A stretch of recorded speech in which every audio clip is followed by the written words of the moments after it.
Gadis itu baru saja keluar stasiun kereta.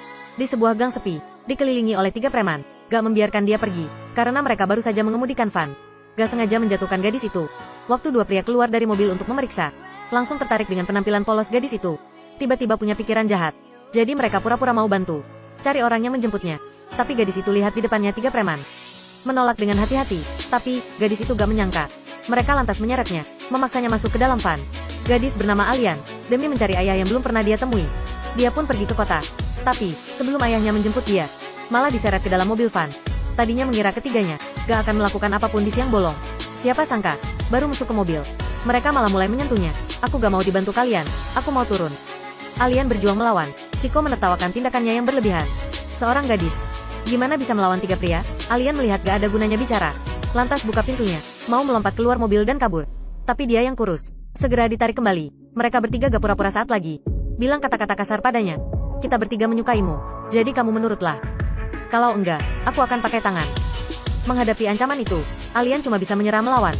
Lihat keluar jendela dengan putus asa, berharap ada orang yang bisa menyelamatkannya. Untungnya, hal ini diperhatikan oleh seorang pria. Dan nama pria ini, Henry, baru lulus akademi kepolisian. Dalam perjalanan ke kantor polisi, dengan nalarnya sebagai detektif, segera sadar, ada yang gak beres dengan mobil itu.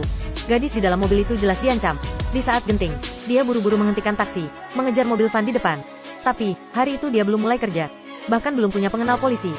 Gak bisa meyakinkan pengemudi tentang identitasnya. Jadi, begitu ada lampu merah, lantas harus berhenti.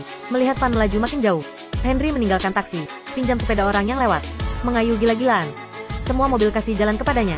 Dan perilakunya yang berbahaya ini dilihat polisi lalu lintas, segera menghentikannya. Minggir, aku polisi, lagi mengurus kasus. Aku lagi bertugas. Maaf ya, aku juga lagi bertugas. Waktu keduanya bertengkar, mobil van itu sudah kabur. Hari pertama Henry bekerja, melihat penjahat itu menyelinap di depan matanya. Sangat putus asa, polisi lalu lintas lihat kecemasannya bukan pura-pura. Setelah Anya alasannya, langsung bawa dia ke kantor polisi. Tapi Henry hanya ingat mata Alian yang putus asa. Merek mobil atau nomor platnya gak ingat. Dan di sisi lain, di mobil van itu, Chico mengancam Alian dengan pisau. Mencoba memperkosanya, tapi van itu diparkir di pusat kota. Ada polisi lalu lintas yang berpatroli di sekitarnya.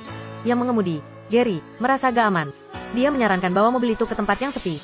Di saat yang sama, polisi lalu lintas yang bersama Henry, Anton, dengan pengalamannya bertahun-tahun, menyimpulkan beberapa rute pelarian, lantas laporkan situasinya ke pimpinan. Kepolisian berpikir lebih baik mempercayainya. Walau susah dipercaya, memutuskan mengerahkan pasukan polisi yang besar. Selidiki beberapa ruas jalan utama. Hari gelap, para preman membawanya ke tempat pembuangan sampah yang ditelantarkan. Tapi tempat itu bau. Alian memperlihatkan gerakan mau muntah. Segera buat para preman kehilangan minat. Chico dengan marah mengambil barang bawaan Alian. Semuanya dibuang keluar mobil. Mereka memutuskan pergi keluar kota, cari tempat. Di saat yang sama, ayahnya Alian sangat cemas. Dia seorang pensiunan polisi, bernama Rudy. Dia orangnya baik. Alian adalah anak miskin yang dia asuh. Keduanya belum pernah bertemu, tapi Alian diculik oleh preman. Rudy ke stasiun untuk menjemputnya. Keduanya berselisih jalan. Dia tanya ke petugas stasiun. Lantas tahu kereta Alian sudah lama tiba. Dia terpaksa kecemasannya kembali ke kantor polisi, minta rekan membantu temukan keberadaan Alian. Saat ini, Henry dan Anton dari kamera pengawas lalu lintas menemukan nomor plat tersangka, tapi jangkauan kamera gak luas. Mobil tersangka masuk ke bagian jalan yang gak terpantau, cuma bisa dicari manual. Anton mengatur rekan-rekannya menyiapkan pemeriksaan sambil membawa Henry ke tempat yang dimaksud. Seperti yang diperkirakan, mobil tersangka melaju ke persimpangan yang ada pemeriksaan. Gary tanya ke orang yang lewat, lantas tahu polisi sedang mencari mobil van. Mereka panik, berbalik dan kabur. Tapi Alian menyadarinya, polisi sudah tahu dirinya diculik. Dia perlu mengulur banyak waktu untuk dirinya. Juga tinggalkan lebih banyak tanda untuk polisi. Chico pun berpikir, gak bisa pakai mobil van itu lagi. Jadi dia minta Gary mencuri mobil bagus lainnya. Gary gak berani melawan. Chico juga gak diam saja. Dia mau meninggalkan kambing hitam. Minta preman satu lagi, bawa mobil van itu, mengalihkan perhatian polisi. Di tempat pemeriksaan, kalau kamu gak tutup mulut dan mengadukanku, aku akan ambil nyawa keluargamu. Setelah beberapa saat, mereka masuk ke sebuah mobil. Setelah Alian melihatnya, mengingat nomor platnya, lalu tiba-tiba beraksi, bilang, kakinya terkilir, menyender ke sebuah mobil jeep. Manfaatkan kesempatan itu, menuliskan nomor platnya. Chico makin gak sabar, lantas dorong dia naik ke mobil. Di sisi lain, polisi segera menemukan mobil van yang sesuai dengan kamera pengawasan. Tapi, waktu mereka tiba, dalam mobil van itu cuma ada si supir. Gak ada orang lainnya. Henry merasa ada yang aneh di dalamnya. Benar-benar mau kasih pelajaran supir itu. Tapi, gimana pun dia bertanya, sopir tetap menolak menjelaskan, malah mengejek Henry. Dan mereka gak tahu, saat ini, mobil yang dikendarai Chico sudah berhenti di depan sebuah motel terpencil. 2 preman membawa seorang gadis memesan kamar di sebuah motel. Tapi gadis itu ketakutan. Ketakutannya gak bisa disembunyikan. Pelayan lihat ada yang salah. Lantas mengegur sapa dengannya. Gak disangka, langsung dipotong oleh si preman. Minta dia bergegas kasih kamar. Terpaksa, pelayan cuma bisa membawa mereka ke sebuah kamar di motel itu. Setelah masuk, pelayan pun segera pergi. Alian ambil kesempatan terakhirnya. Minta pelayan garuk punggungnya. Terlihat, di punggungnya, pakai jari menunjuk, menuliskan 3 angka, 112. Pelayan melihat ini. Segera tanya manajer motel untuk lapor polisi. Tapi manajer motel gak mau melakukannya. Urus kerjaanmu sebagai pelayan, jangan urus yang lain. Kita cuma buka motel. Mereka urus urusan mereka, gak ada urusan. Cuma untuk mendapatkan uang, manajer motel tutup mata. Dengan keselamatan gadis itu, juga memperingatkan pelayan, jangan menelepon polisi. Tapi Alian gak menyerah untuk menyelamatkan dirinya.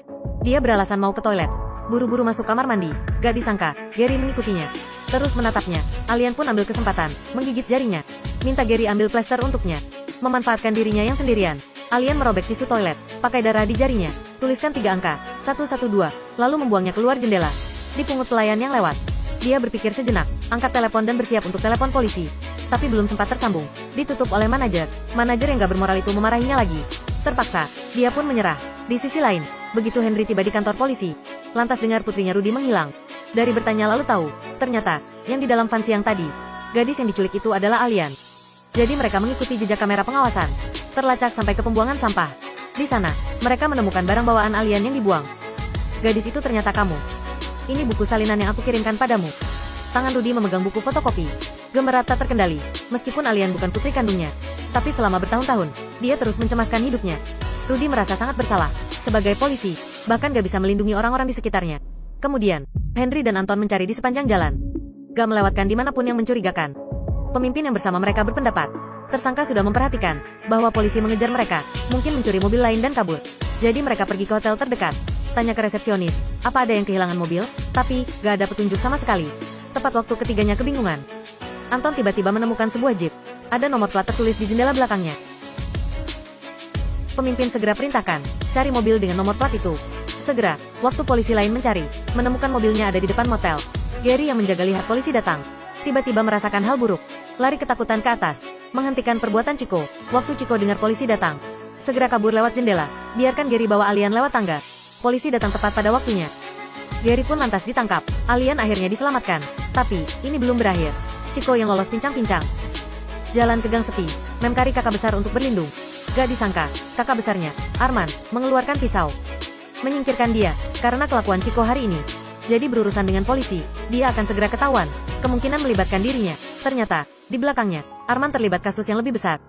Arman bukan hanya preman biasa. Dia penjahat yang diburon polisi. Dengan kemampuan menghindarnya, selalu bisa lolos dari polisi. Tepat pada saat ini, Henry yang kerja seharian, mau meninggalkan kantor polisi. Lihat gambar buronan di papan buletin. Sepertinya pernah lihat wajah itu. Baru pagi ini, Rudy salah menuduh Henry, mengira dia seorang pencuri. Waktu kedua nih berdebat, jadi tontonan banyak orang. Buronan yang dicari itu berdiri di belakang Rudy. Ternyata penjahat yang diburon adalah pemimpin geng kriminal di kota.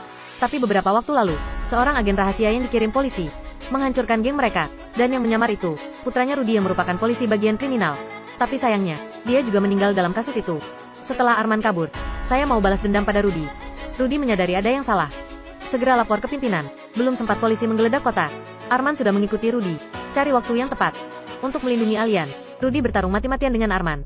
Ini hari kerja terakhirnya sebelum pensiun. Setelah malam ini, bisa menikmati masa tuanya. Tapi dia jatuh dalam genangan darah.